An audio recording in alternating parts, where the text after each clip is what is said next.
네, 지금부터 예술인연대 학술제 특별 학술 세미나를 시작하도록 하겠습니다. 오늘 진행을 맡은 심지연이라고 합니다. 네, 그리고 오늘 모신 분은요, 여러분들 저희가 광고해드렸던 대로 이제 예술인연대 독일 지부장이시면서 또 활동하고 계시는 우리 이중훈 선생님이십니다. 안녕하세요. 반갑습니다. 네, 먼 발걸음 이렇게 해주셔서 진심으로 감사드립니다. 네, 또 어떻게 이렇게 오셨는데 지금 기억하신 지 얼마나 되셨는데? 14일 날 들어왔어요. 14일 들어오셨어요. 야, 근데 이렇게 또 세미나까지 준비하시느라고 너무 노고가 많으셨습니다. 어떻게 예술연대 독일 지부장으로서 또 그동안 독일에서 어떻게 또 좀 활동하셨는지 좀 화려한 이력을 좀 소개해 주십시오. 사실대로 말씀드리면 우리 독일 지부에 단톡방이 있는데 40명까지 모여 있었습니다. 그래서 우리 임원방이나 이 소식 같은 거 이렇게 들어오는 거 있으면 계속 단톡방에 독일 방에 올려가지고 이렇게 소식 알리고 그러고 있습니다. 네. 근데 지금 독일에서 활동하신 지가 몇 년 정도 되셨죠? 저는 2000년에 네. 서기 2000년에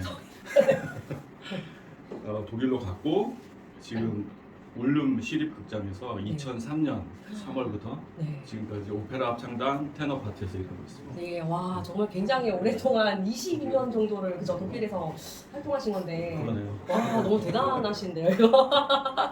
네, 그래서 그렇다면 오늘 저희가 또 이제 이중훈 선생님께서 또 굉장히 특별한 세미나를 준비를 하셨잖아요. 그래서 독일 레파토리 극장에 대해서 그러면 본격적으로 한번 세미나를 한번 또 들어보도록 하겠습니다. 네, 제가 준비한 거는 그냥 준비한 그대로 읽어가면서 진행을 하도록 하고요. 네. 중간중간에 질문 있으시면 언제든지 질문해 주시면 제가 아는 거나 경험한 거를 바탕으로 해서 대답 드리고 답변 드리고 제가 모르는 부분은 체크해서 나중에 어떤 방식으로든 답을 해드리겠습니다. 네, 감사합니다.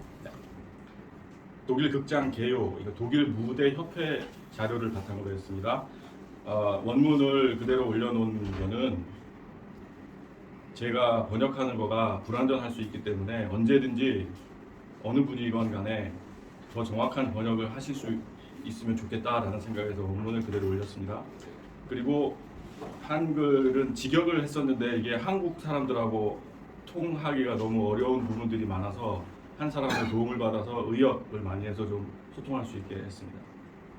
독일 극장의 한 해 예산은 다음과 같다. 작은 시립극장과 지역극장은 130억 원부터 책정이 되고 슈투트가르트나 드레스덴 같은 주립극장은 최고 1,300억 원이다. 모두 평균 82%의 국가 지원금과 18%의 자체 수입, 입장료, 후원, 수익 사업 등등으로 운영한다. 관객은 이 모든 자료는 2018년, 19년 시즌에 대한 통계를 바탕으로 말씀드리는 겁니다. 그 이후에 코로나 상황에서는 비상 상황이기 때문에 그 이전에 평균 노멀한 상황에 대해서 말씀드립니다. 2015-16 시즌에 관객이 많이 들었었나 봐요, 독일에서. 그래서 그거를 자랑스럽게 이렇게 올려놨는데 2015-16 시즌의 경우 관객 수는 전 연령층의 3,900만 명이다. 이거는 페스티벌 및 기획 오케스트라 공연 포함입니다. 참고로 독일 인구는 8,300만 명입니다. 시민들은 예술에 대한 지속적인 관심을 갖고 있으며 극장과 공연장은 단순히 공연을 위한 장소가 아니라 경험을 공유하는 직접적인 소통의 장소로 기능한다. 예술은 시민들의 삶에서 없어서는 안 될 필요한 분야다. 일단 다양성. 140여 개의 공공 제작 극장, 시립, 주립, 지역, 국립이 있고 220개의 사립 극장, 130개의 오페라, 심포니 챔버 오케스트라단이 있다. 약 70개의 페스티벌 공연장과 전속 단원이 없는 극장 및 공연장 150개가 있다. 순회 또는 기획 공연을 하는 단체가 100여 개이다. 이외에도 공연을 하기 위해 만들어진 수많은 단체들이 있다. 프랑스가 문화 수도인 파리에 과하게 집중되어 있는 것과 달리 독일 전국에 극장이 있으며 다양한 공연을 볼 수 있다. 프로필에 대해서 말씀드리겠습니다. 독일 극장을 대표하는 결정적 특징 3가지가 있습니다. 다장르 극장. 이 말은 특별히 한국에서 어떻게 말을 해야 될지 몰라서 그냥 제 맘대로 이렇게 했습니다. 다장르, 장르가 여러 가지가 있다. 그 제작 시스템, 전속 단원제, 앙상블이라고 부르죠. 다장르 극장은 연극, 음악, 그 안에 오페라, 오페레타, 뮤지컬과 무용을 제공한다. 여기에서 보통 오페라라고 하면 오페라 안에 음악을 가지고 극을 만들어서 공연 올리는 걸 오페라라고 하기 때문에 좀 잘못된 것 같아요. 그냥 오페라라고 하면 될 것 같은 느낌이 저는 개인으로 들었습니다. 근데 번역해주는 친구가 제 동생인데 이렇게 그냥 했네요. 그렇게 연극, 오페라, 무용은 제작극장에서 제공을 하고 더불어 인형극장, 청소년극장 등이 있습니다. 청소년극장은 이제 20대 초반에서 20대 후반 아니면 대학이나 그 무지호크슐레나 해당하는 학사 과정을 끝낸 친구들부터 아래로 한 14세 그 사이에 사람들이 모여서 작품을 만들어서 공연을 하는 그런 분야인데 그것도 많은 극장들이 정식 장르 안에 정식 장르 안에 포함시켜서 그렇게 공연을 하고 있습니다. 제가 일하고 있는 울름 시립극장 같은 경우는 연극, 오페라, 무용 그거는 정확하게 세 가지 분야이고 거기에 플러스 알파에서 청소년 극장이 있습니다. 아직 정식으로 다장르에 들어가지 않았고요. 극장들은 제작 시스템으로 한 시즌에 다양한 작품들을 공연한다. 커피 한잔 해야 돼. 쉽시 편안하게 말씀하세요. 그리고 중간중간 그 문맥이나 이런 거에 이해가 안 되시는 부분들이 있으면 바로바로 치고 들어와 주세요. 극장들은 제작 시스템으로 한 시즌에 다양한 작품들을 공연한다. 시즌마다 많은 수의 작품을 새로운 연출로 제작하여 올린다. 대형 다장르 극장은 시즌당 20개 이상을 제작. 관객은 새로이 제작된 공연들을 다양하고 광범위하게 즐길 수 있다. 이외에도 재공연하는 극장과 정해진 기간 동안 한 작품을 공연하는 극장이 있다. 작품들을 제작하기 위해 전속 단원제, 앙상블을 두고 다양한 레퍼토리를 실현한다.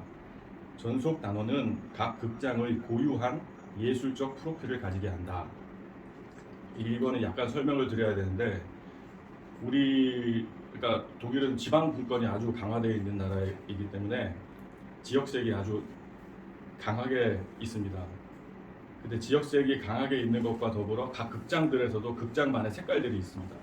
그러니까 그 앙상블이 있음으로 해서 그 극장 고유의 색깔을 계속 유지시킬 수 있는 특별히 어떤 극장장이 들어오면 극장장으로 일하고 있는 그 기간 동안은 극장장이 제시하는 그 색깔 그걸 유지하기 위해서 이 앙상블을 극장장이 있는 동안은 계속 유지하는 그런 시스템입니다.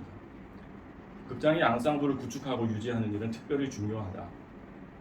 시립, 주립, 지역 극장들과 몇몇의 사립 극장들은 배우, 가수, 무용수, 오케스트라 등과 단연 계약을 한다.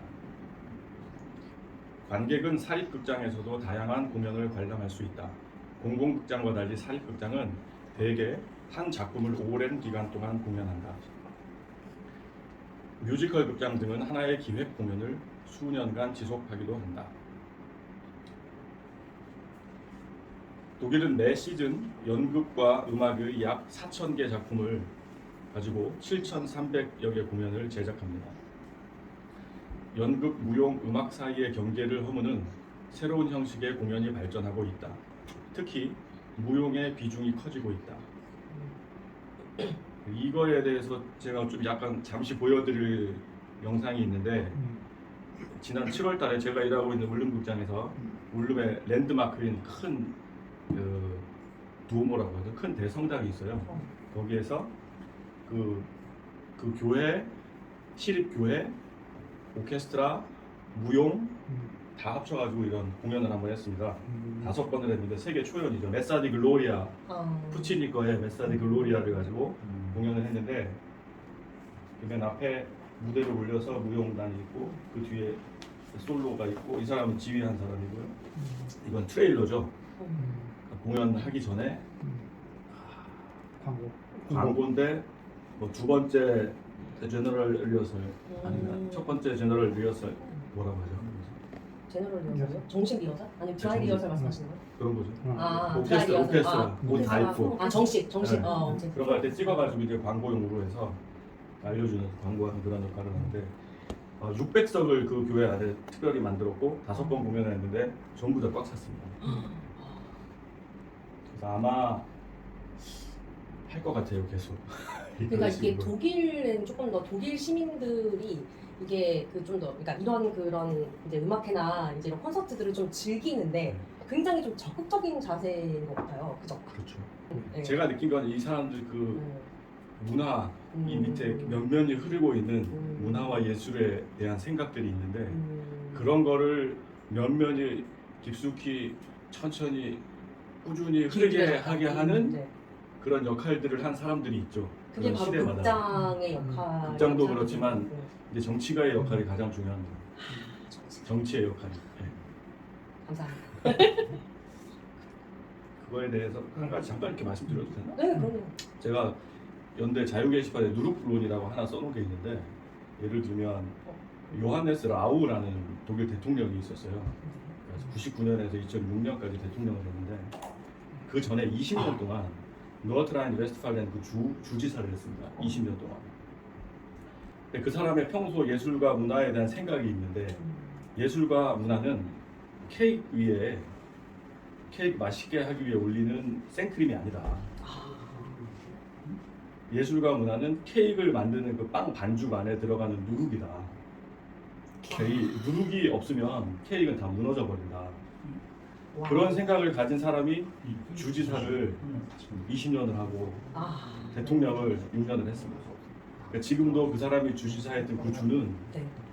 이 제작극장뿐이 아니라 공연 문화에 있어서 독일 전체 16개 주 중에 가장 높아요. 저는. 예산도 높고 그쪽에서 활동하는 사람들도 많고 네네네. 그러니까 거기를 지나가야 이제 세계적인 사람이 가게 되는 거고 그런 어떤 누룩의 역할을 해야 된다라는 그런 생각을 가진 정치가 그런 사람이 중요하지 않을까?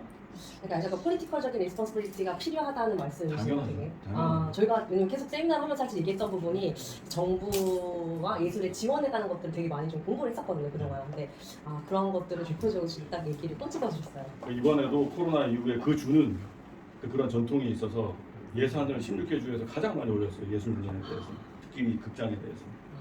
감사합니다. 네. 자 계속 할까요? 네.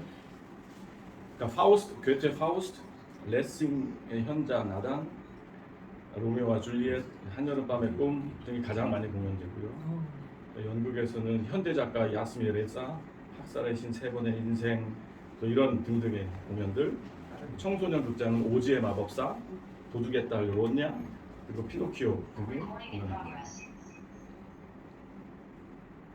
모차르트, 푸치니, 베르디 그리고 훔버딩트 등이 가장 사랑받는 작곡가들입니다.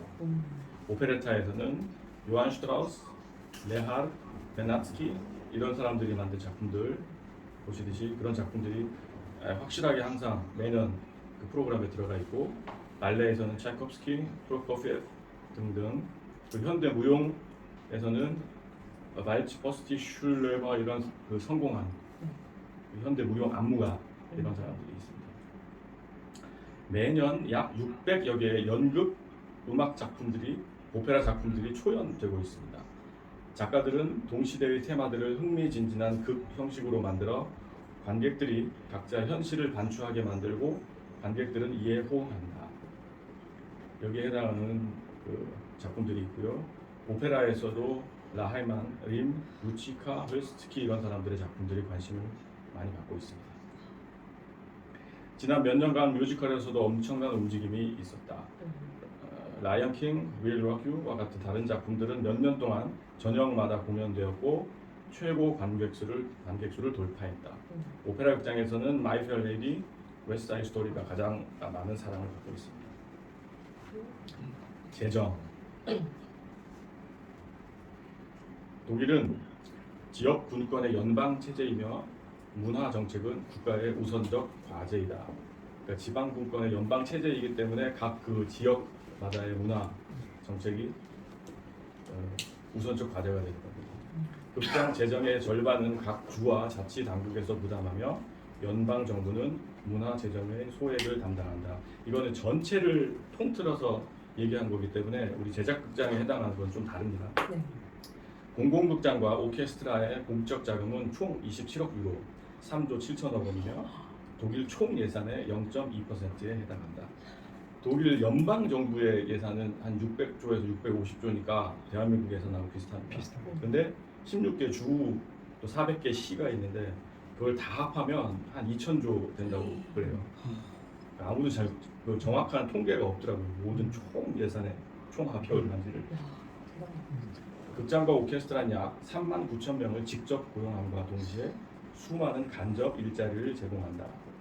공적 자금의 대부분이 다시 공공 수입으로 되돌아가는 것이다. 간접 수익성이라고 이렇게 부릅니다.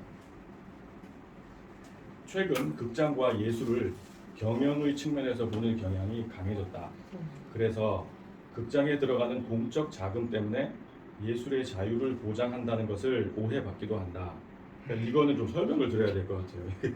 이해를 어떻게 하실지 모르겠지만 공적 자금이 거의 82%가 들어가기 때문에 극장에서 하는 예술의 자유가 보장이 되지 않는 거 아니야? 이런 생각들을 하는 사람들이 있는 겁니다. 당연하죠. 만약에 어떤 큰 기업에서 한 극장에 80%의 돈을 주는데 네. 그 극장이 그 기업의 마인드나 뭐 이런 거에 자유로울 수가 없죠. 네. 근데 그런 생각을 하는 사람들이 많아지고 있다라는 그런 말입니다. 이해가 되셨나요? 네, 이해됩니다. 그러나 독일의 극장과 오케스트라는 오랫동안 시대의 요구에 적응했으며 전문 경영의 투입으로 현대화를 이뤘다. 이는 오늘까지 심각한 때때로 이루어지는 과감한 예산 삭감에 대처할 수 있었던 유일한 방법이었다. 물론 많은 극장과 오케스트라는 스폰서 후원을 받지만 민간 후원은 필요한 재정의 일부분에 불과하다. 이는 공적 영역을 대체할 수 없다. 극장 재정의 1%만이 민간에서 들어오며 이 자금은 권위 있는 프로젝트 지원에만 사용한다. 그러니까 기업이나 뭐 다른 사립 은행이나 뭐 이런 데서 후원을 하는데 이게 전체 극장 재정의 1% 이상을 할 수가 없습니다. 그리고 그 1%에 들어오는 그 재정은 전체 모든 극장 재정에 포함되는 게 아니라 아까 보여드렸던 그런 프로젝트 초연 뭐 그런 작품들을 할 때 그것만을 위해서 쓰이게 되는 거고 또 한 가지는 저희 극장 같은 경우는 큰 은행에서 후원을 하는데 그 금액이 얼마인지는 제가 모르지만 보통 1년에 한 번에서 두 번 정도는 그 극장, 그 은행 모든 직원과 가족들을 위해서 공연을 합니다. 와. 딴 사람 못 들어오고 그 극장의, 그 은행의 직원들만을 위해서 그런 식으로 이제 그런 주고받고의 관계들이 있죠. 위에 지금까지의 자료들은 도이처 뷰넨 페어라인 독일 무대 협회라고 제가 번역을 했는데 거기에 의한 자료입니다. 도이처 뷰넨 페어라인은 1846년에 창립된 독일의 430개 극장, 오페라 하우스, 드라마, 발레 및 오페라 회사 및 오케스트라를 대표하는 단체입니다. 회원과 관련된 예술적, 법적, 조직적, 정치적 질문과 권리에 관여하며 연례 보고서를 발행합니다. 이 모든 숫자는 독일 무대협회 통계에 따른 것이었습니다. 지금까지는 그 좀 전반적인 독일 안에서의 극장과 여러 가지 다른 페스티벌 뭐 다 합쳐지니까 지금부터는 독일 공공 제작 극장. 지금 공공 제작 극장이라는 그 말을 공식으로 쓰고 계신 거죠? 네. 네, 그렇게 하겠습니다. 전속 단원이 있는 공공 제작 극장이 142개. 이 중 전속 오케스트라와 합창단이 있는 공공 제작 극장이 86개이며 특급 2개. 그러니까 아까 처음에 말씀드렸던 슈트가트하고 드레스덴. A급 27개. A급도 여기에서 A1, A2, A 이렇게 세 가지로 나뉩니다. B급 40개. 여기도 B1, B2, B 이렇게 세 가지로 나누고 C급 8개, D급 9개로 구분합니다. 여기에서 활동하는 한국인 공연예술가는 약 800여 명이 됩니다. 오페라, 오케스트라, 합창, 지휘, 음악거치, 연출, 무용 모두 다 들어가 있더라고요. 깜짝 놀랐습니다. 800여 명. 와, 네. 한국 사람들만. 그리고 이게 공공 제작 극장이 142개나 뭐 152개, 50여 개다 이렇게 좀 정확한 숫자가 아닌데 그 이유는 그 2008년 이후에 좀 재정이 안 좋아지는 지역 단체에서 좋은 거하고 합쳐가지고 뭐 세 군데를 같이 통합해가지고 운영한다거나 하면 요 세 군데 통합한 걸 하나로 치느냐 아니면 통합된 요 개개를 아직도 그냥 하나씩 치느냐 이런 거에 대해서 아직 결론이 안 났더라고요. 그래서 자기네 하고 싶은 대로 그냥 140개, 뭐 150개 이렇게 하더라고요. 공연에 대해서 말씀드리겠습니다. 이게 2018년, 19년 한 시즌입니다. 18년 9월에서 19년 7월 총 5,606개를 제작했고요. 그리고 이 제작극을 가지고 65,995회 공연을 했고, 이렇게 되면 제작 공연 한 개당 평균 12회 공연이 됩니다. 근데 어떤 거는 잘 들어오면 막 계획은 12번 했는데 30번 하기도 하고, 잘 되면. 네. 그리고 어떤 현대 작품 같은 경우는 5회 뭐 그 정도로만 하기도 하고, 평균적으로 보면 한 작품당 12회 정도 공연합니다. 새로 연출 제작된 거가 오페라가 670개, 춤, 현대무용, 발레 다 합쳐서 춤 243개, 연극 1,390개, 인형극 643개에서 총 2,946개 작품이 새로운 연출로 만들어져서 무대에 올려졌습니다. 이 중에 독일어 창작품 초연되어진 세계 초연, 독일 국내 초연, 아니면 각 개별 극장 초연 그 작품들이 600여 개가 있습니다. 그리고 2018-19 시즌 재공연 작품은 2,660개가 돼서 총 5,600개를 제작했습니다. 재공연이라는 건 보통은 뭐 한 10년 전에 뭐 라보엠을 제작해서 올렸는데 그 해에 12번 공연을 하고 그 다음 시즌에 한 2번 공연하고 그 다음에 한 번 공연하고 그렇게 해서 계속 재공연을 올리는 거예요. 이런 극장들은 그 세트를 보관할 수 있는 창고가 있는 극장들이에요. 그래서 A급, B급까지 극장들은 그 창고들이 있는 거예요. 그래서 재공연을 할 수 있는 시스템이 돼 있어요. C급부터는 그런 창고나 여러 가지 여유 공간들이 없어서 무조건 새 작품들만 올리는. 한번 공연이 끝나면 다 그 작품 폐기 처분하든지 팔든지. 그래서 제작극장, 공공 제작극장의 총 관객 수가 2018-19 시즌에 34만 6,100명, 2천만 명이 좀 넘는 거죠. 재정 1,300원으로 인류로 1,300원으로 계산했습니다. 지금 보니까 1,360원 정도 된다. 수입 시, 주, 연방에서 3조 7천억 원, 거기에 플러스 EU 전체에서 지원하는 지원금이 있습니다. 얼마인지 모르겠어요. 독일 전체 1년 총 예산의 0.2%, 제작극장 총 수입의 82%에 해당합니다. 입장료 및 각종 수익 사업 수입이 7,630억 원, 후원금이 1,090억 원, 그래서 총 수입이 4조 4천억 원이 되고요. 지출은 그 중에서 인건비로 3조 2,300억 원, 제작비, 재료비와 진행비, 여러 가지 광고, 홍보 뭐 이런 거 다 합쳐서 진행비해서 1조 600억 원, 총 지출 그래서 4,400억 원, 4조 4천억 원. 그러니까 거의 대부분 인건비로 들어가는 거죠. 인원은 전속 예술가 18,104명, 18,000명. 네, 앙상블 오케스트라 합창, 그러니까 단연 계약이죠. 단연 계약 내지는 정년 보장 계약 합쳐서 다.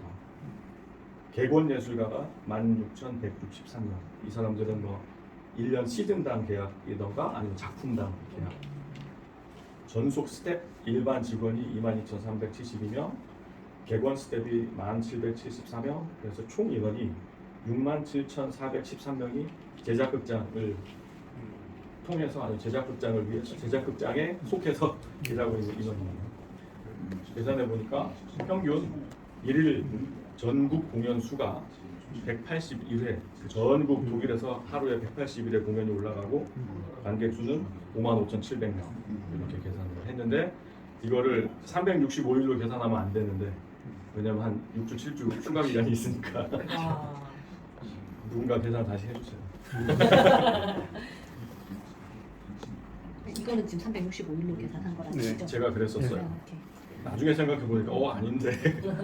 그래도 통계를 위해서는 그렇게 그렇죠. 1년으로 보는 게 어차피 예산이 1년 예산이니까. 그렇죠. 이야기가 휴가 정말 부럽네요. 저도 그 생각해서 계속 부럽다.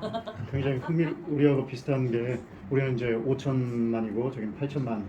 그거를 이제 염두에 두고서 이렇게 계산해도 네. 우리가 굉장히 많이 본받을 게 있다. 우리가 좀 따라가야 될 부분이 네. 다 이렇게 보여준 수치인 것 같아요. 자, 계속하겠습니다. 네. 제작극장 조직의 이해. 독일에서 제작극장에서 가장 중요한 사람은 우리말로 하면 극장장입니다. 네. 극장장이 가장 중요한 사람입니다. 인텐단트라고 합니다. 유럽어권에서는 극장장을 부르는 직함으로 인텐단트라는 단어를 사용하는데 이것은 인텐데레라는 이탈리아의 동사에서 유래했습니다. 인텐데레에는 듣다, 의도하다 등의 뜻이 있는데 인텐단트는 자신의 의도를 강력하게 밀고 나가는 사람이라는 의미로 18세기경부터 극장장의 호칭으로 사용하기 시작했다. 인텐단트로 불리우는 극장장은 극장의 대표이사, 사장과는 다른 개념이다. 극장의 조직에 따라서 조금씩 다르지만 극장의 경영, 건물 관리, 예산 집행 등을 담당하는 대표이사는 극장장과는 별도로 극장의 경영적인 측면을 담당한다. 대부분의 경우 극장장과 대표이사는 자신의 직무가 명확하게 나뉘어 협의에 의해 결정해야 하는 문제를 제외하고는 서로 관여하지 않는다. 경우에 따라서는 조직상으로 극장장의 하부 사무관리 조직의 수장으로 대표이사가 존재하는 경우도 있으나 그 반대의 경우는 찾아보기 어렵다. 사장이 극장장보다 위로 올라가는 일은 없습니다. 그러니까 극장장과 동급이거나 그 밑에거나지 사장이 그 위로 올라가는 일은 아무데도 없습니다. 극장의 규모나 형태에 따라 다르지만 대체적으로 오페라, 연극, 무용 각 부분에 단장 또는 감독이 있고 이 중에 한 분야의 단장이 인텐단트가 되거나 전체 인텐단트가 따로 있는 상태에서 각 분야의 단장이 디렉토어라는 직함으로 각각을 이끌어 나가게 되는 경우도 있다. 이런 경우는 만하임 극장 같은 경우가 전체 인텐단트가 있고 거기는 디렉토어를 또 인텐단트라고 불러요. 그래서 연극 인텐단트, 오페라 인텐단트, 청소년 극장 인텐단트 이게 5개 그렇게 나누기도 합니다. 요 밑에 거는 제가 인텐단트가 뭐 하는 사람인지 구글을 찾아봤더니 요게 나와서 그냥 적어놨어요. 극장장은 예술과 행정 분야에서 공연 계획을 구상하고 예술가, 연출가, 작가, 무대 디자이너 등의 채용에 책임자입니다. 대중에게 극장의 관심을 제시하고 극장을 대변하는 역할을 합니다. 그렇기 때문에 극장 조직에 대한 이해와 실제적 경험이 필요하다. 극장의 예술적, 기술적, 행정적, 경제적 운영을 관리한다. 극장과 관객의 전반적인 예술적 개념을 개발하고 구현한다. 극장장의 의도에 의해서 그 극장장의 그 임기 기간 동안에는 모든 극장이 그렇게 움직이게 되어 있는 그런 시스템입니다.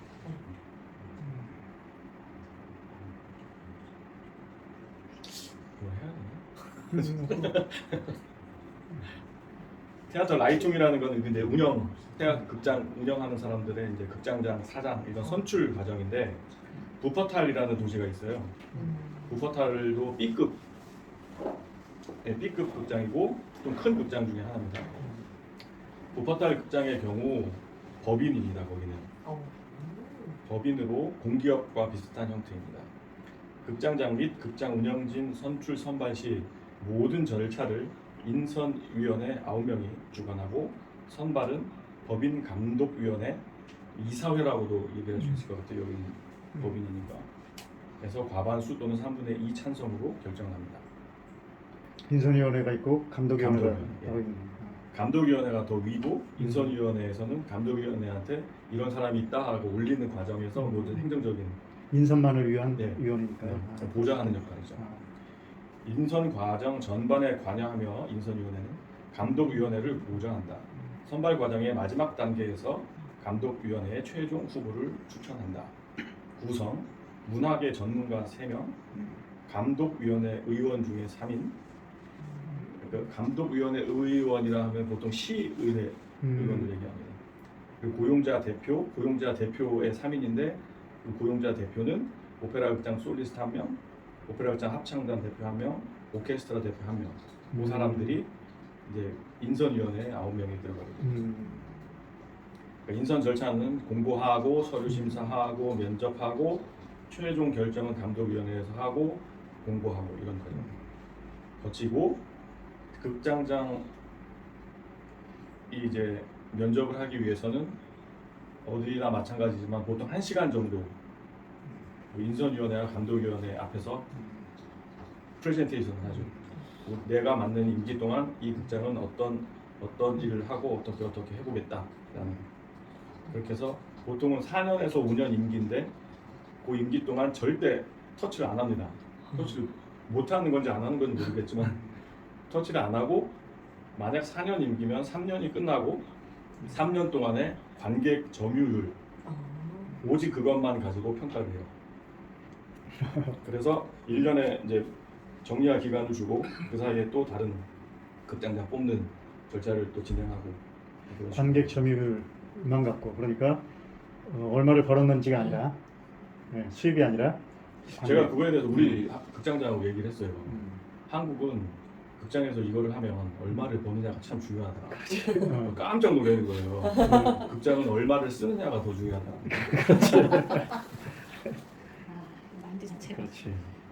얼마 쓰느냐가 얼마 벌었는데. 좀 전까지는 무퍼탈 그 법인 극장의 경우였고 제가 일하고 있는 울릉 시립극장의 경우는 무퍼탈과 선발 과정은 대동소이 시립극장이기에 선발의 모든 과정을 시의회 자치회의라고도 할 수 있고 그러니까 주관하며 시의원은 과반수 이상의 찬성으로 결정합니다.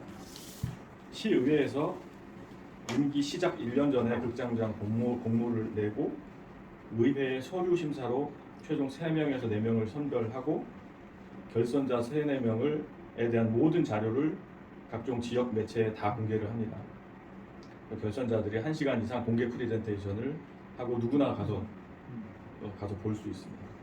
의회 과반수 이상 득표자 40명이 의회 의원인데 그 중에 20명 이상이 찬성을 하면 이제 결정이 됩니다.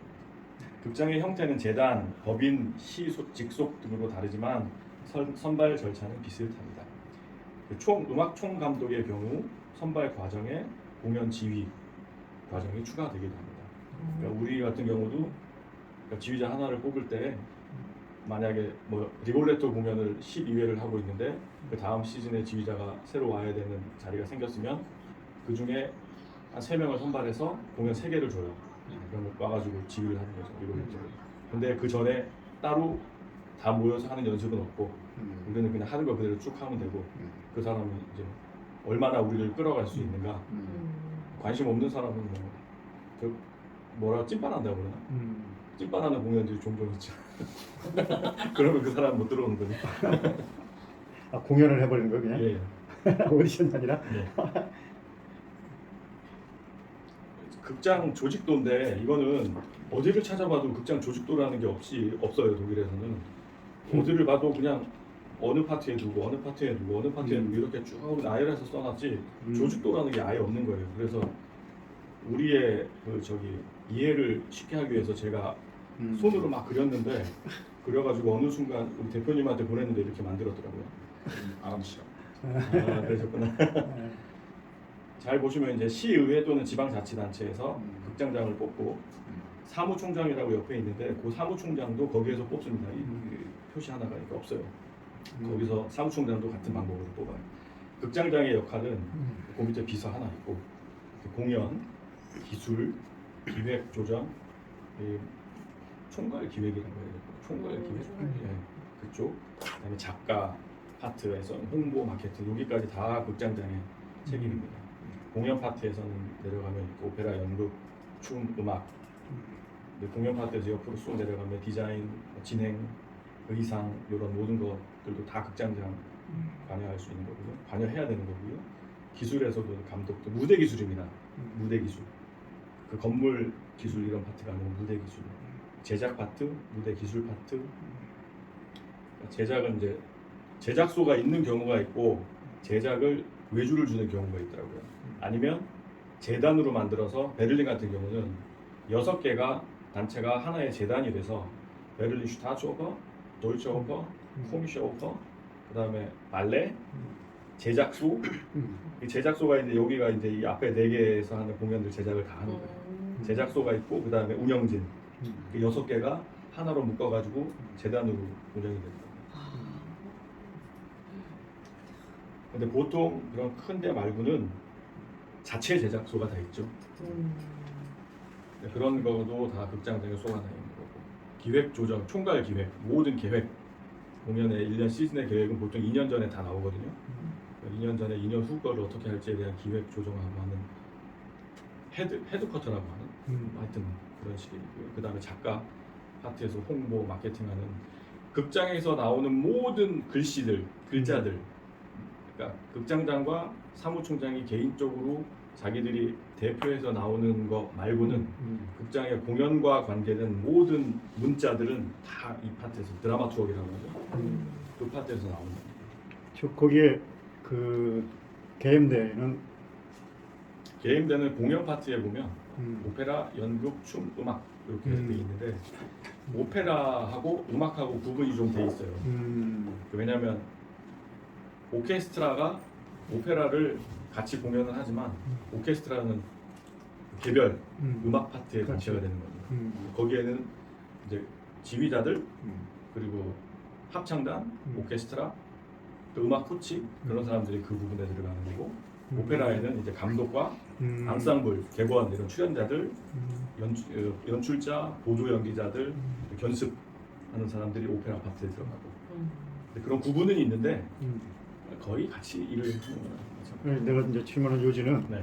그 이제 극장장 인텐던트하고 네. 그 제너럴 뮤직 디렉터 혹은 뭐 우리나라는 뭐 예술 총감독 이렇게 많이 하지만 네. 말하자면 이 극장의 예술 감독하고 그 극장장이 굉장히 중요한 인물이잖아요. 네. 근데 얼핏 보면 이 조직도로 봤을 때는 극장장이 그냥 다 하는 것처럼 보이는데 네.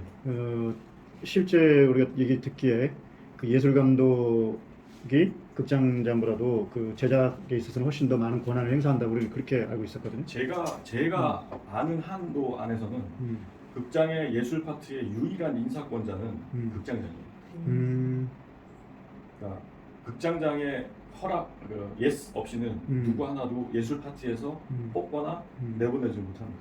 그렇지. 직원들에 관해서는 그렇고 그다음에 제작에 작품 제작에 관해서도 관해서는 최종 결정은 극장장인데 이 실무하는 사람들의 의견이 가장 중요하잖아요. 그러니까 특히 뭐 개임대 총 예술 감독이 하는 말이 가장 중요하지 않습니까? 근데 법적으로 하여튼 조직상으로 보면 개임대가 하는 요구나 어떤 불만이나 이런 거에 대해서 항상 커트할 수 있는 권한은 극장장한테만 있어요. 근데 만약에 그렇게 되면 그렇게 하면 그 다음 해가 문제가 되기 때문에 그 다음 가장 중요한 문제는 좋은 공연을 올리는 건데 좋은 공연을 올리기 위해서 이 사람의 요구를 커트를 했을 때 좋은 공연이 안 되잖아.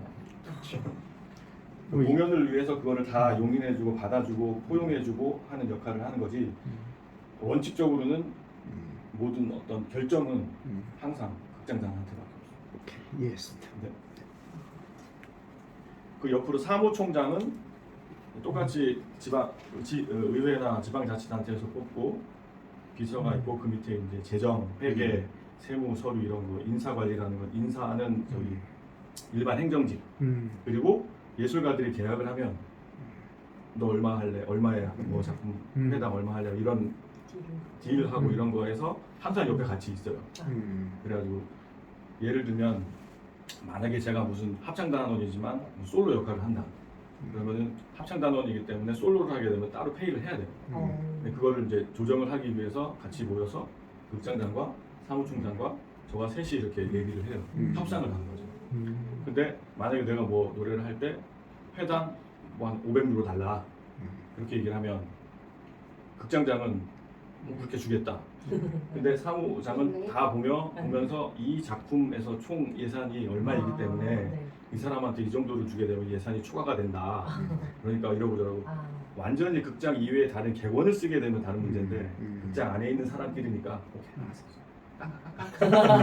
그런 식의 조정을 서로 할 수 있는 거죠. 그러니까 절대로 두 사람이 완전히 이렇게 막 분리된 게 아니고 서로 상의하면서 한 작품당 그렇게 해가지고 항상 공연이 좋게 가기 위해서는 그런 인사 관리, 재정 관리 이런 걸 다 하죠.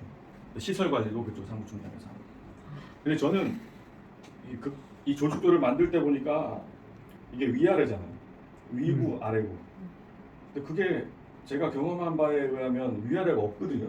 역할이 다를 뿐이지. 그렇지.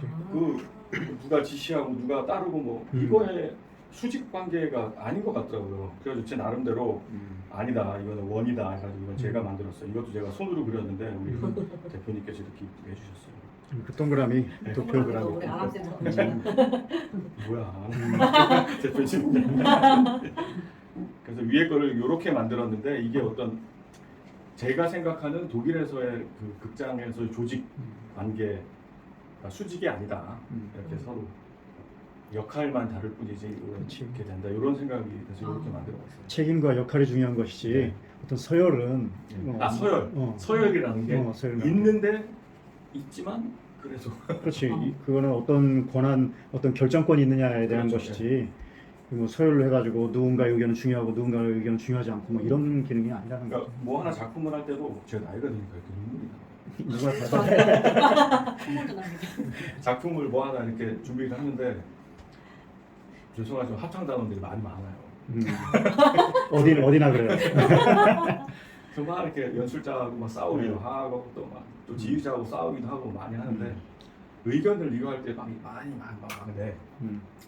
그럼 우리 같은 경우는 내가 의견을 내면 내 의견이 채택이 안 되면 기분 나쁘고 할 텐데 의견을 막 내고 결국에는 다른 거를 결정을 해버리면 극장장에 결정은 제가 하는 거니까 그렇지. 제 일은 결정하는 거고 그러니까. 나는 내 네. 의견을 내는 거고. 그런 식으로 진행이 되더라고요. 처음에는 좀 그게 어색했는데 지금은 이제 그게 너무 자연스러워져 있어요. 그러니까 누가 찍어 누르는 말을 하면 대들 수밖에 없지. 네가 뭔데? 그렇지. 극장장한테도. 그렇지. 네.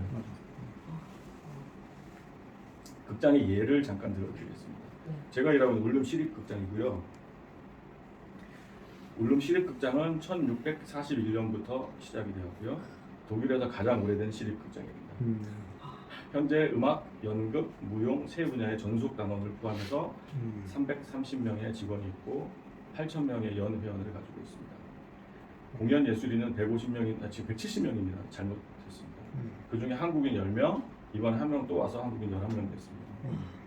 매 시즌마다 약 25개 작품을 제작하고 대극장 815석, 소극장, 변형극장, 야외극장, 로비, 콘서트홀 등에서 약 460회 공연을 합니다. 오페라 5개, 오페레타 1개, 뮤지컬 1개, 오페라 부분에서 항상 7개를 제작하고 연극은 12개, 무용 5개, 거기에 오케스트라 정기 공연, 실내악 공연, 기획 공연 이런 것들도 460회 공연합니다. 2018년 19년 시즌의 관객 수 15만 6,280명이고요. 대극장 관객 점유율이 75.94%, 관객 1인당 보조금이 92유로 정도로 이렇게 되어 있죠. 울름시 1년 예산은 2020년에 3,600억 원이고요. 울름시 인구가 13만 명. 극장 예산은 총 162억 원인데 67억 원은 주에서 들어오고 바덴뷰르텐베르크 주, 51억 원은 시에서 들어오고 거기에 플러스 37% 자체 수입. 잘 되는 극장 중에 하나인 거죠. 자체 수입이 많네. 네. 마나임 국립극장 여기는 A급입니다. 1779년부터 시작되었고 현재 음악, 연극, 무용, 청소년 극장 4가지 장르 극장입니다. 직원 700명 중에 예술인 250명이고 한국인 13명 있습니다. 대극장이 1154석, 연극극장이 634석, 오페라 23개를 1년 시즌 동안 올리는데 그 중에 새로 제작하는 오페라가 7개에서 10개, 나머지는 재공연입니다. 무용 6개, 연극 37개, 청소년 극장 25개. 청소년 극장을 위한 따로 또 공연장이 따로 있어요. 새로 만들었어요. 거기도 한 700석 정도 되는데 무슨 공연을 하는 거야? 오페라도 하고 무용도 하고 모든 장르의 것을 다 합니다. 그런데 청소년들이 할 수 있도록 뭔가 극장 구조가 다른 뭐가 다른? 내용. 모든 시스템은 같아요. 거기에만 관계하는 극장장도 있고, 그러니까 감독이 있고, 거기만 관계하는 이제 오페라 연출가들 뭐 한 따로 떨어진 하나의 분야가 청소년 극장. 근데 출연하는 사람, 같이 하는 사람이 14살에서 한 27, 8살 그 정도. 출연자들이. 네. 그러니까 청소년 극장이라고 하면 관객도 관객이지만 출연자들 그렇죠. 를 그러니까 학생들을 위해서 공연을 만드는 일도 계속 해야 되는 거구나 거기서. 그렇죠. 하나의 학교도 되네 이게 그렇죠. 예술 학교도 되고. 그 공연을 하는 사람들이 어린애들이란 말이야. 쉽게 얘기했어? 14세 이상. 20대 어. 놀이하고 못합니까? 그러니까 16세서부터 24세까지 그 극장마다 어. 다르긴 한데 청년과 소년들이 아니 예를 들면 나 와. 들으면서 발레는 이해가 돼. 너 오페라가 가능하냐고. 다 하고 있습니다. 그러니까 아까 앞에서 와. 그 설명하는 거 보니까 오페레타라든가 아니면 좀 작은 규모의 해제는 못해보니까 규모 자체가 네. 내용이나 규모 자체가 선정하는 것 자체가 음. 그냥 일반 대극장하고 아까 다른 것 같더라고요. 또 그런 데에서는 음악 학교들이 음악 대학이 있으면 거기에서 뭐 학교 오페라를 하면 여기에 여기서 포함시켜서 어. 그래서 개런티는 학교에다 주고 음. 그런 식으로. 그러네. 좋다. 인재 양성, 인재 육성을. 근데 왜냐면- 보통 어떤 극장들은 청소년 뮌헨이나 뭐 프랑크푸르트나 이런 뭐 큰 극장들을 보면 이런 청소년 극장이 아니고 오픈 스튜디오라고 해가지고 이제 무슨 젊은 신인들을 들여와 뭐 견습생이라고 내가 아까 전에 말씀 써놨는데 그런 사람들 조역, 단역 이런 거를 다른 사람은 안 쓰고 그 사람들한테만 줘요. 그러면서 그 사람들만 데리고 하나를 시즌에 한 작품을 해서 주역 뭐 자기들이 나눠서 하고 이런 오픈 스튜디오 시스템인데 그거를 좀 넓혀서 이제 청소년 극장으로 루비엔트 테아트라고 합니다. 와. 일종의 우리- 인턴십인. 정말 우리 당장 도입해야 되고 왜냐면 우리도 이제 음악대학을 다 나왔지만 음악대학 다 졸업하고 난 다음에 그 다음서부터 작품을 한다거나 뭐 이렇게 하고 그 다음에 사실 그렇게 하지도 않고 콩쿠르를 하거나 또 유학을 가고 맞아요. 맨날 그 청년 때는 공부만 해. 그러다가 무대 경험했으면 그다음에 무대에 쓰려고 하면 그때 다시 초보가 되는 거고 특히나 연극에서 나는 이제 극단을 또 같이 했었으니까 그 연극영화과를 졸업하고 나면 극단에서 이렇게 그 공연을 하다 보면 처음부터 다 새로 가르쳐야 되는 상황이 발생하는 거예요. 그러니까 이거 뭐지? 뭔가 문제가 있다. 아무리 이제 학교에 상대 제품을 하더라도 그런데 이렇게 극장에서 예산을 마련해 가지고 직접 무대에도 설 수 있는 기회를 마련하게 된다면 공연 예술에 좋고 시민에 좋고 굉장히 좋을 것 같아요. 한국 같은 경우는 이제 공연 예술 쪽에 관계된 학생들이 많으니까 무대가 가장 큰 선생이라고 하니까요. 그렇죠. 나는 어릴 맞아요, 때부터 맞아요. 그 프로들한테도 제가 이제 기사를 쓰면서 아니 오페라를 한 100번 정도 한 작품을 100번 정도를 하고 나서 전문가라고 해야지 교수 우리나라 이제 오페라의 문제점은 뭐냐면 교수들이 바빠. 그러니까 교수 이퀄 전문가라고 하니까 자기가 뭐 투란도트를 하는데 평생 10번도 안 했는데 전문가라고 하면서 연습이 안 와. 바쁘다고. 그래가지고 하니까 내가 이제 한 100번 정도 해야지 전문가다. 뭐 이런 말을 하니까 이제 그 다음서부터 누군가가 뭐 나는 아니다 100번 했다 이런 말을 처음 하기 시작하는데 그 사실 농담이었던 거잖아요. 그러니까 교수들조차도 전문가가 될 수 없는 건 뭐냐면 무대가 없으니까. 근데 저렇게 청소년서부터 청소년 극장이 있어서 무대에 설 수 있으면 무대가 가장 큰 선생이고 결국에는 우리 프로예술가들한테도 결국에는 공부한 거를 내놓는 게 무대가 아니라 결국 그 프로들의 실력을 향상시킬 수 있는 건 무대다. 근데 무대가 없으니 진짜 전문가가 무대는 많던데요. 없어요. 노란색 던지는 데가 건물이 많지. 그 건물은 많죠. 건물이 많고 공간이 많은데 이제 무대를 만들어도 여러 가지 논리에 의해서 신인도 세워줘야 된다 그러니까 국립오페라단도 갑자기 어느 날 갑자기 그 계속 무대에 서던 사람들 다 제외하고 신인들만 위해서 오디션을 해가지고 신인들만 세워. 그럼 갑자기 40대 이제 기욱한 지 한 3년밖에 안 됐는데 은퇴를 하게 되는 거예요. 이런 일들이 있거든요. 뭐 아무튼 잠깐 포인트가 있어서. 네. 어디까지 했죠? 완전 미네. 네. 예, 마랑 마랑 제가 대극장 1154석. 그러니까 보통 극장들이 크지 않아요. 독일의 제작 극장들이 저희 울릉극장은 815석인데 C급에 비하면 되게 큰 극장이에요. 우리나라 지금 중극장 음. 그러니까 매번 공연에 올라가야 되고 사람이 들어와야 되고 하니까 기획 공연이 아닌 이상에는 계속 그냥 생활 속에 공연을 하기 때문에 건물 크기로는 대한민국이 윈이지. 연극 31, 오페라 23개 중에 시즌 제작이 7개에서 10개, 무용 6개, 연극 37개, 청소년 극장에서 25개 작품을 제작해서 올립니다. 시즌 공연 수는 1000회 이상입니다. 여기는 우리 이직률이 독일 모든 극장에서 이직률이 가장 높아요. 왜? 오페라 공장이라고 그래가지고 아하. 너무 너무 많이 힘들어서 해서. 아. 관객은 32만 명, 관객 점유율 75%. 보니까 모든 극장들이 한 75%에서 80% 정도면 잘 되는 그런 극장들을 속하더라고요. 마나임시 인구가 31만 명이고 연 예산이 2조 원입니다. 마나임 극장의 시즌 1년 예산은 440억이 시에서 들어오고 220억이 주에서 들어오고 자체 수입은 80억 해서 총 720억 원. 잠깐만요. 저기 마나임 국립극장이라고 네. 표했잖아요. 네. 그 시립 다른 데는 이제 시립극장이고 울릉 같은 경우에. 근데 지금 예산이 시에서 440억, 주에서 오는 건 220억. 이게 처음에 세울 때 국립이 그 국가가 세웠다라는 그런 의미인가 봐요. 그러면? 그게 아니고요. 제가 정확하게는 모르겠는데 그거를 시에서 정하는 것 같아요. 너 국립으로 이름을 국립으로 할래, 주립으로 할래. 그러니까 뭐 그건 내가 좀 들어서 아는데 네. 마나임에 살았었잖아요. 네. 그러니까 나치오날이라고 붙은 데가 늘 해. 바이마르하고 뮌헨 세 군데 그러니까 걔네들 근데 그거는 국가에서 그때 나치오날이가 허락을 해줬대. 그러니까. 자기네가 쓸 수 있게 허락을 그때가 내가 알기로는 굉장히 옛날이야. 그러니까 옛날에 권위주의 시대에 네, 권위주의 시절. 그때 내셔널이라고 왜냐면 내셔널 붙이면 왠지 브랜드 가치가 있어 보이니까 야 그게 몇 년이라고요? 제가 듣기로는 히틀러 시대라고 들었어. 오. 대한민국 지금 히틀러 시대네.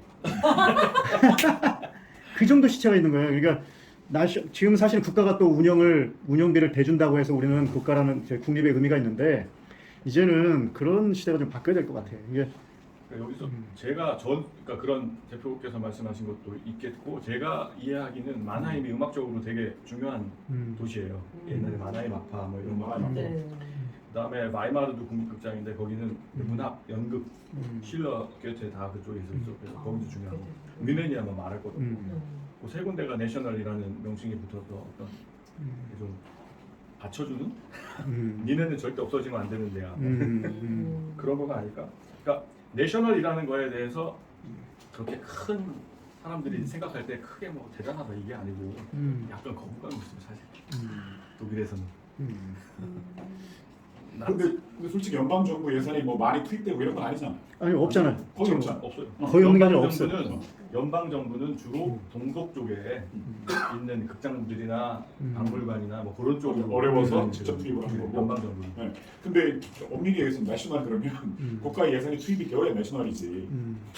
그러니까 이제 저걸 이렇게 보면서 이게 우리는 이제 뭐 국가 돈이 투입돼야 내셔널이 된다라는 어떤 원칙이 있어서 거기에 맞는 걸로 우리가 적응을 하면서 이해를 하려고 하는 건데 실질적으로 문화에서 이루어지는 일들은 누가 원칙을 정해놓고 거기에 맞춰서 하는 데가 아니잖아. 사실 우리 일상도 법에 따라서 우리가 살고 있는 게 아니라 우리가 살고 있는 것을 법으로 정리를 한 것일 뿐이잖아요. 그런 것처럼 요원의 핵심은 그런 것 같아. 내셔널이지만 예산은 주 예산과 시 예산이 대부분이고 지금 말씀하셨던 것도 중요한 포인트는 오히려 연방 정부는 동독 쪽에 예산을 더 많이 쓰고 있다. 지금 그 국립이라고 이름 붙인 마나임에는 예산을 주지 않고 있다. 그러면 우리도 적응할 수 있는 게 지금 오히려 문화예술 예산이 없는 지방에 더 많은 예산을 국가가 주고 국가가 돈을 주면서 국립으로 더 운영할 수 하는 것이 더 합리적이다라는 거죠. 저걸 볼 때 왜 그러지 이상하다가 아니라 굉장히 합리적이다라고 이렇게 느끼잖아요. 그러니까 우리도 국가는 오히려 국립이나 서울에다가만 예산을 자꾸만 투입하고 그런 것이 아니라 오히려 지방에다 가고 그 다음에 서울이나 경기 같은 경우에서는 지자체가 더 많은 돈을 투입해가지고 운영하고 능력이 되니까. 이런 거는 가서 왜 뭐를 견학 같은 걸 해서 도대체 뭘 배우는 건지 모르겠네. 이런 걸 배워야 될 것 같은데. 견학 가면 건물 구경하고 오잖아요. 그러니까. 네, 아무튼 시간 계속 시간 압박이 있으니까 러닝타임 압박이 있으니까 그렇군요. 지금 네, 저희가 시간이 조금 오버되고 있어서요. 다음 기회에 네, 2탄을 또 준비하겠습니다, 다음 주에 또 이 시간에 여러분. 네, 안 그래서 돼요. 네. 아무튼 조금 더 해보죠. 뭐 굉장히 흥미로운데. 그래서 저도 이 마나임 거는 조사를 할 때 이름이 내셔널인데 그래서 국가에서도 얼마 들어오지 않을까 찾아봤는데 없더라고요. 하여튼 마나임 극장 요거로 해서 제가 한 거는 끝났고 하여튼 네. 제안해 보려고 제가 써놨네요. 이게 옛날에 쓴 거라 이해하기 쉽게 단순하게 1,200에서 1,500억의 공적 자금으로 300명 인원의 제작 극장 10개를 운영할 수 있다.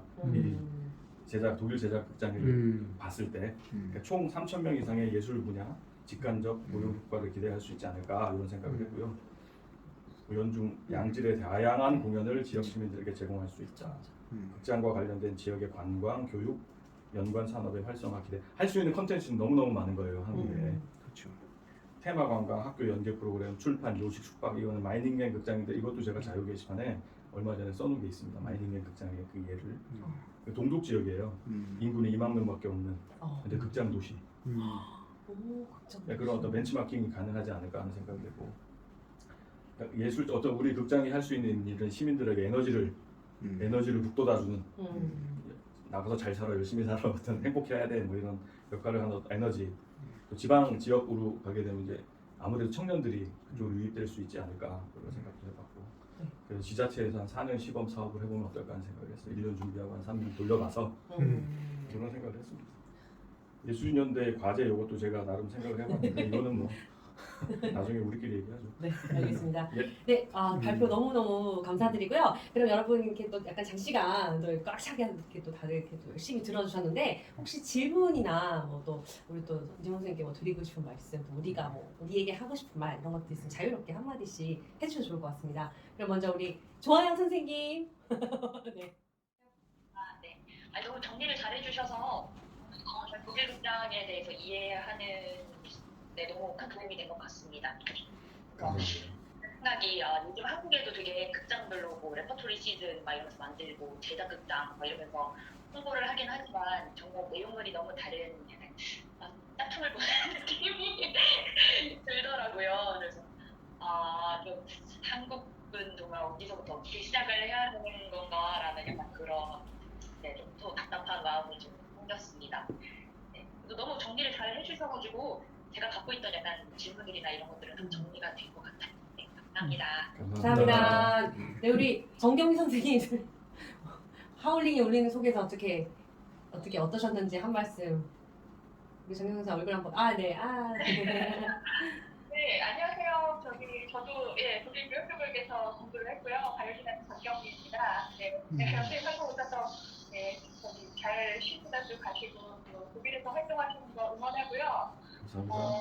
오랜만에 또 독일에 관한 그런 얘기 들으니까 또 감회도 새롭고 잘 얘기해 주셔서 너무 감사하고요. 잘 들었습니다. 조금 하울링도 있고 좀 끊어져서 들린 거 있었는데요. 네, 그래도 정리 잘 해주셔서 아주 감사하게 잘 들었습니다. 감사합니다. 감사합니다. 감사합니다.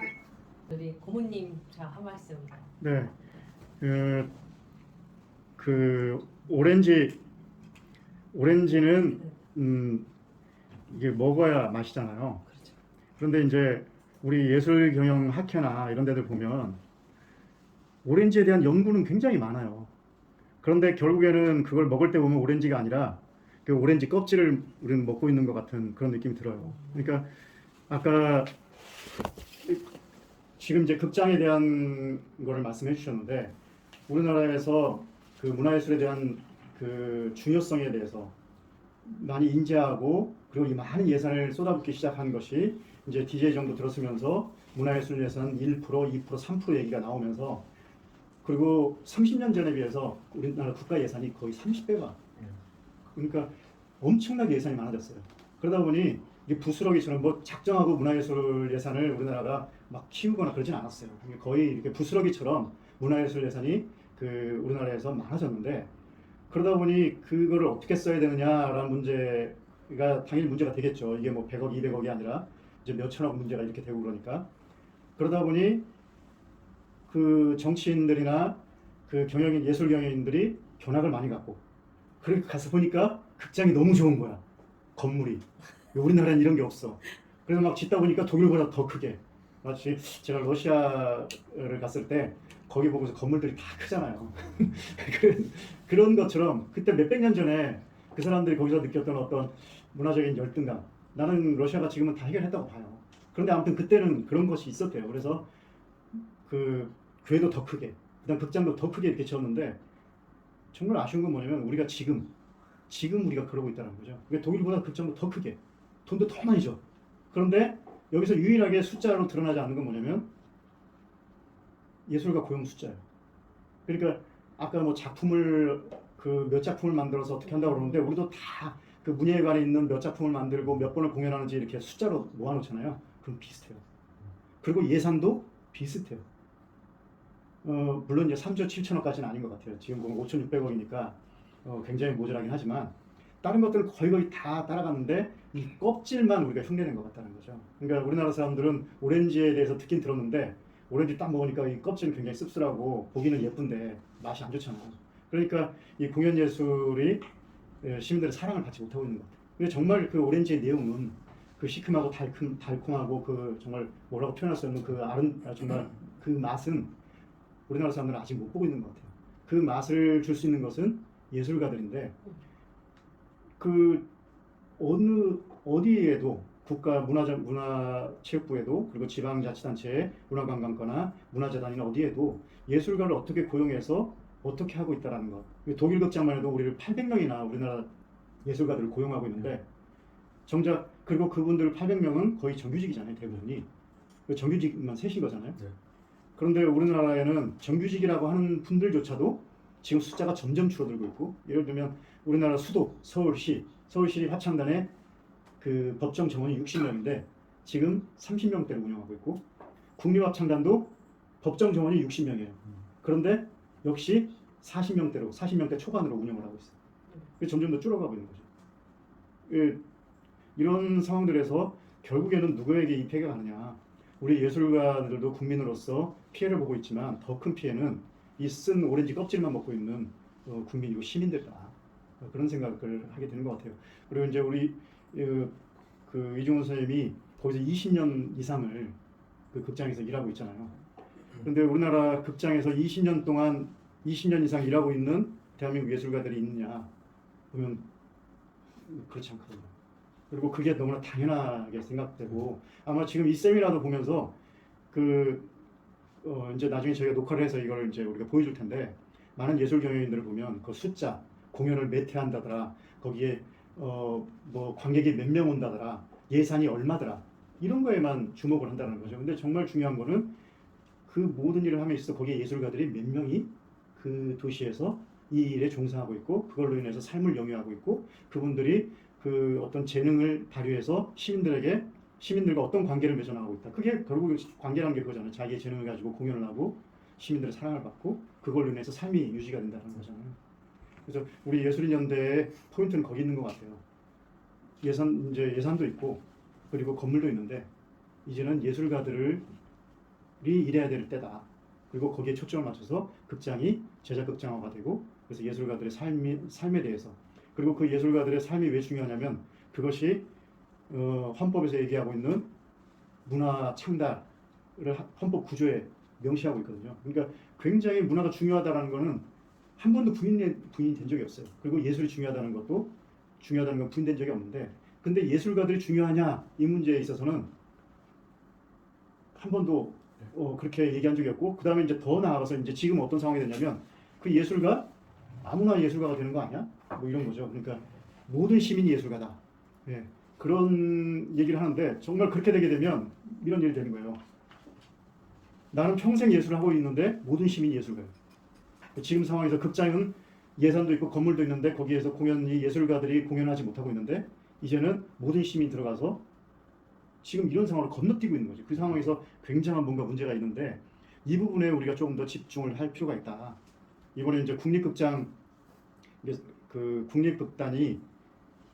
이제 서계동에 그 근거가 있는데 그 서계동에 건물을 짓는 것에 모은 많은 예술가들이 분노를 하고 문체부가 일방적으로 그걸 진행한다고 해서 분노를 하고 있는데 이 분노가 조금 더 정말 공허하지 않으려면 왜냐면 거기에 예술가들이 일을 하고 있지 못했고 지금 새로 지어지는 그 공간에는 예술가들 일자리가 돼야 되고 적어도 그 예산 대비 몇 명의 일자리가 만들어져야 된다. 이런 얘기를 하지 않으면 그런 분노가 공허할 수밖에 없다. 뭐 이런 얘기들을 우리 예술인들이 계속 주장하고 있는 것 같아요. 그래서 오늘 굉장히 나는 흥미롭게 지난번에도 들었고 이번에도 듣는 게 뭐냐면 어떤 신뢰를 듣는 거는 이런 거예요. 연구를 하게 되면 아까 오렌지처럼 딱 먹어보면 야 이런 맛이구나 이거 사서 먹어야 되겠다 이렇게 되는데 그 오렌지에 대한 논문을 막 한 1000권을 갖다 들이밀고 오렌지가 이런 거야 하면 짜증나죠. 그런데 오늘 이 그 신뢰를 들으면서 굉장히 저로서 많은 갈증이 해소된 거는 어느 책을 보고 누구 얘기를 들어도 굉장히 단편적이고 지역적인 얘기들만 모아놓으니까 자꾸만 논의만 1년, 2년, 3년, 5년, 10년, 30년째 진행되고 있는 거거든요. 그러니까 저는 다음번에 또 기회를 한번 우리가 이걸 녹화된 걸 정리해가지고 홈페이지에 올려서 많은 분들과 공유하겠지만 한 번 더 조금 더 여기에 관심 있는 분들이 많이 있을 거라고 생각하는데 그분들과 함께 이렇게 좀 질문을 하면서 이 신뢰들에 대해서 우리가 좀 더 습득하는 그런 시간을 가졌으면 좋겠어요. 네, 말이 좀 길었죠? 네. 마치겠습니다. 감사합니다. 고맙습니다. 네. 네, 독일에서 여기까지 와주셔서 이렇게 얘기해 주셔서 정말 고맙습니다. 네. 감사합니다. 대표님 한 말씀 정리 한번. 너무 고맙습니다. 네. 여러분 수고 네. 많으셨고요. 저희가 이 자료를 잘 정리해서 편집해서 예술인연 TV에도 올리고 그다음에 홈페이지에도 좀 올리도록 하겠습니다. 수고 많으셨습니다. 네, 수고 많으셨습니다. 감사합니다, 여러분.